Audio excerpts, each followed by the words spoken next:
नमस्कार। हमारा आज का डेस्टिनेशन है जगन्नाथ मंदिर बेंगलोर। आप जो मेरे पीछे जो बैकग्राउंड देख रहे हैं वही है भगवान जगन्नाथ का मंदिर। जगन्नाथ का मतलब क्या होता है? जगन्नाथ मतलब, इसको आप जब संधि विच्छेद करेंगे तो जगत और नाथ, जगत मतलब संसार और नाथ मतलब मालिक। जगन्नाथ का मतलब होता है संसार के मालिक। तो चलिए हम सब मिलकर वहाँ पहुँचते हैं जहाँ पर भगवान हैं और उनका आशीर्वाद लेते हैं।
अभी हम भगवान जगन्नाथ के प्रांगण में हैं। इस प्रांगण में जो मुख्य देवता हैं वे हैं भगवान श्री कृष्ण, भगवान बलराम और उनकी बहन सुभद्रा। गर्भगृह के अंदर में फोटोग्राफी, वीडियोग्राफी मना है, जिसके कारण हम अंदर में नहीं ले पाए हैं, परंतु हम उनके बारे में बतलाना जरूर चाहेंगे। गर्भगृह के जब आप अंदर जाएंगे तो देखेंगे दाहिने तरफ में भगवान श्री कृष्ण का आकृति है जो काले रंग का है। बाएं साइड में भगवान बलराम का आकृति है जो गोरा कलर के हैं, और जो उनकी बहन सुभद्रा हैं वो बीच में है। उनका आकृति आश्चर्यचकित मुद्रा वाला है। इसके पीछे एक बड़ा ही रोचक कथा है जो हम आपको शेयर जरूर करेंगे। इसके लिए आपको द्वापर युग में चलना होगा। द्वापर युग की घटना है कि जब भगवान श्री कृष्ण द्वारका में रहते थे, उनसे मिलने के लिए उनकी जो दो माताएं थी, देवकी और यशोदा के साथ साथ उनकी बहन सुभद्रा, ये तीनों वृंदावन से द्वारका को जाते हैं भगवान श्री कृष्ण से मिलने के लिए। जब वहाँ जाते हैं तो भगवान श्री कृष्ण की जो पत्नियाँ थीं वे माताओं से आग्रह करती हैं कि भगवान श्री कृष्ण का जो बाल लीला है उसके बारे में आप वर्णन कीजिए, बतलाइए। माता सुभद्रा जो हैं वे मुख्य द्वार पर खड़ी रहती हैं, क्योंकि माता यशोदा उनसे बोलती हैं कि तुम मुख्य द्वार पर ही रहो, ताकि जब भगवान श्री कृष्ण आएँ तो इसका सूचना हमको दे देना, ताकि हम कथा को वहीं पर रोक देंगे। देखिए, उनको भय ये था कि कहीं भगवान श्री कृष्ण बुरा न मान जाए कि मेरा जो बचपन का कथा है उसको हमारे पत्नी के साथ में शेयर कर रही हैं। पर हुआ इसका विपरीत। जब भगवान श्री कृष्ण को पता लगा कि मेरी कथा चल रही है तो वे स्वयं इसको सुनने के लिए वेश बदल कर अंदर वो भी पहुंच जाते हैं। जो माता सुभद्रा जो हैं उनको पता तक नहीं चलता है कि भगवान श्री कृष्ण कब अंदर चले गए, क्योंकि वो भी पूर्ण रूप से मंत्र मुग्ध हो जाती हैं। वहाँ पर इतना रोचक कथा चल रहा होता है कि वे भी भूल जाती हैं और कथा सुनने में मग्न हो जाती हैं। उसी समय जो नारद मुनि हैं वो भी अपने इष्ट देव को देखने के भावना से देखने के लिए वो भी वहाँ पहुँच जाते हैं, क्योंकि ऐसा माना गया है कि जहाँ पर भी भगवान विष्णु का कथा होता है भगवान नारद मुनि जरूर पहुँचते हैं वहाँ। भगवान नारद को देख करके श्री कृष्ण और बलराम दोनों आश्चर्यचकित हो जाते हैं कि अरे ये कैसे आ गए यहाँ पर, और उनकी पूरी की पूरी पोल खुल जाती है। और उसी समय जो सुभद्रा जो होती हैं वो भी आश्चर्य में पड़ जाती हैं कि ये तीनों आ गए और हमें पता तक नहीं चला। और ये जो आश्चर्य का जो मुद्रा था, ये आश्चर्य का मुद्रा देख करके जो नारद मुनि थे बड़ा खुश हुए और बोलते हैं कि भगवान, हमने तो आपका यह आश्चर्य वाला मुद्रा देख लिया है, जो बाकी लोग हैं, बाकी जो भक्तगण हैं, वे आपके इस मुद्रा को कब देखेंगे। तब भगवान श्री कृष्ण बोलते हैं कि वे लोग इस मुद्रा को कलयुग में देखेंगे।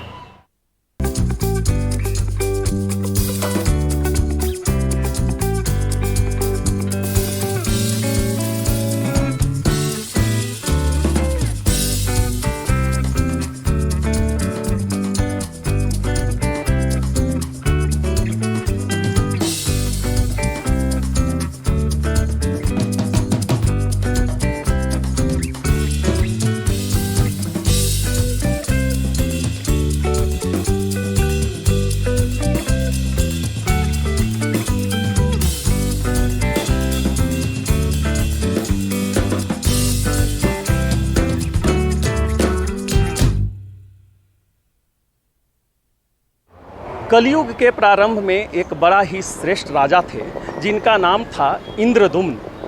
वे बड़ा ही प्रतापी और कृष्ण भक्त राजा थे। एक दिन उनके स्वप्न में भगवान श्री कृष्ण उनको एक अति विशिष्ट आकृति बनाने के लिए आदेश देते हैं।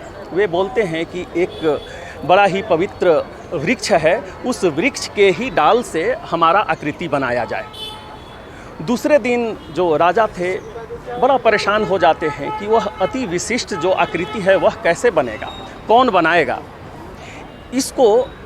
इसके लिए वे क्या करते हैं कि अगल बगल जो भी मतलब लकड़ी का काम करने वाले होते हैं उनके पास जाते हैं और उस तरह का आकृति बनाने का आग्रह करते हैं। बहुत लोग मना कर देता है, क्योंकि लोगों को समझ में नहीं आता है कि वह अति विशिष्ट आकृति होगा क्या। उसी समय एक बूढ़ा आते हैं वहाँ पर और वे बोलते हैं कि हम इस आकृति का निर्माण करेंगे और कैसा अति विशिष्ट आकृति होगा वह हमको पता है। राजा बोलते हैं कि ठीक है, आप इसका शुरुआत करें। परंतु जो बूढ़े जो थे वहाँ पर जो बनाने के लिए जो आए थे, वे बोले कि हमारा एक शर्त है कि जब तक हम अंदर में काम कर रहे होंगे कोई भी नहीं आएगा। जिस समय कोई आ जाता है उसी समय हम अपने काम को वहीं पर रोक देंगे। राजा उसके लिए तैयार हो जाते हैं और जो भगवान का मूर्त है उसका काम शुरू हो जाता है मूर्त बनने का। कुछ दिनों तक तो कुछ न कुछ अंदर से आवाज़ आ रहा होता है, परंतु कुछ समय के बाद में वह आवाज़ आना बंद हो जाता है। ऐसा सोचकर राजा घबरा जाते हैं कि कहीं वे जो बुज़ुर्ग थे उनको कुछ हो तो नहीं गया। उनसे जब रहा नहीं गया तो क्या करते हैं कि वे दरवाज़ा को खोल देते हैं।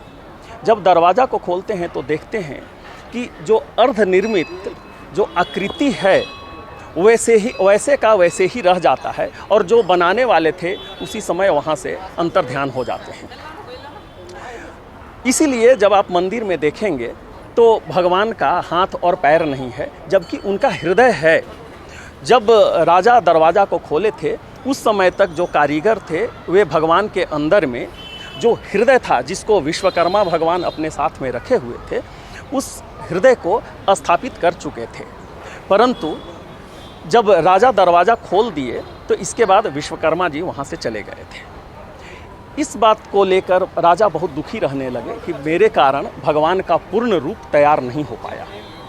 वहाँ पर नारद मुनि फिर से आते हैं और बोलते हैं कि ऐसा ही मूर्ति बने, यह भगवान की इच्छा थी, इसीलिए तुम दरवाज़ा खोलकर अंदर गए थे। यहाँ पर घबराने की कोई आवश्यकता नहीं है, जो कुछ हुआ है भगवान के ही मर्जी से हुआ है। तो जो आप अंदर में जो आकृति देखेंगे, आश्चर्यचकित आकृति है और हाथ और पैर उनका नहीं है, परंतु हृदय है।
ऐसे तो यह बड़ा ही प्रसिद्ध मंदिर है और हजारों भक्त लोग प्रतिदिन यहाँ पर दर्शन के लिए आते हैं। इसके बाद कुछ तिथि ऐसी है जिस समय आप यहाँ पर काफ़ी भीड़ की अपेक्षा कर सकते हैं। उसमें से एकादशी यहाँ पर काफ़ी भीड़ होती है।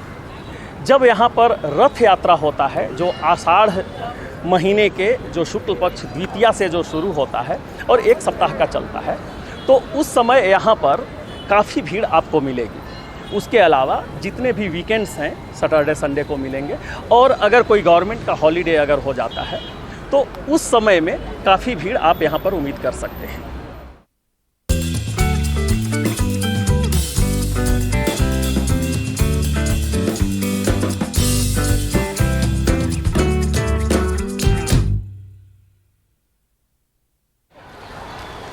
हम अपनी यात्रा को अब कंक्लूड करने वाले हैं।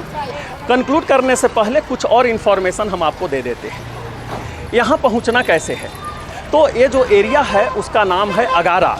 अगारा बेंगलोर का काफ़ी फेमस एरिया है और जो सिल्क बोर्ड से लेकर जो शारजापुर या बेलंदूर की तरफ या व्हाइट फील्ड के तरफ जितनी भी बसेस जाती हैं अगारा में ज़रूर रुकती हैं। कोरमंगला के तरफ से भी बहुत सारा बसेस यहाँ पर आती हैं। इसके अलावा यहाँ पर काफ़ी बढ़िया सुविधा है टैक्सीज़ का, ऑटोज़ का, इसके थ्रू भी आप यहाँ पर पहुँच सकते हैं। मेट्रो का भी निर्माण अभी चल रहा है जो मंदिर से बहुत ही नज़दीक है। कुछ वर्षों में आप मेट्रो का भी इस्तेमाल कर सकते हैं। जब आप अगारा पहुँचेंगे तो मंदिर का जो प्रांगण है उसके बाहर में भी बहुत सारे छोटे छोटे बहुत सारे मंदिर हैं। मुख्य मंदिर जो है उसके बगल में एक हनुमान जी का बहुत बड़ा मंदिर है, करीब करीब 40 फीट ऊंचा मंदिर है। तो यहाँ पर भी काफ़ी लोग दर्शन के लिए आते हैं। बगल में ही एक प्रभु श्री रामचंद्र जी का भी मंदिर है। इस प्रकार ये जो क्षेत्र है मंदिरों से भरा पड़ा है। आप यहाँ आएंगे और काफ़ी खुशी का अनुभव करेंगे। हम चाहेंगे कि आप ज़रूर यहाँ पर आइए और भगवान का आशीर्वाद लीजिए। यहाँ पर आपको प्रसाद वगैरह की भी सुविधा रहती है। कुछ प्रसाद जो स्पेशल प्रसाद है जो कि भगवान जगन्नाथ का होता है, स्पेशल प्रसाद के लिए आपको ऑनलाइन बुकिंग करना होता है, इसके बाद में ही स्पेशल प्रसाद मिलेगा। उसके अलावा जो साधारण जो प्रसाद है वो आप कभी भी ग्रहण कर सकते हैं। मंदिर प्रांगण के बाहर में आपको बहुत सारा जो चाट पकौड़ा जो नॉर्थ इंडियन जो खाना है वो भी आपको यहाँ पर मिल जाएगा। तो हम अपना जो यात्रा है आज हम यहीं पर कंक्लूड करते हैं और बहुत जल्द हम आपके सामने एक नए डेस्टिनेशन के साथ फिर से आएंगे। बहुत बहुत धन्यवाद।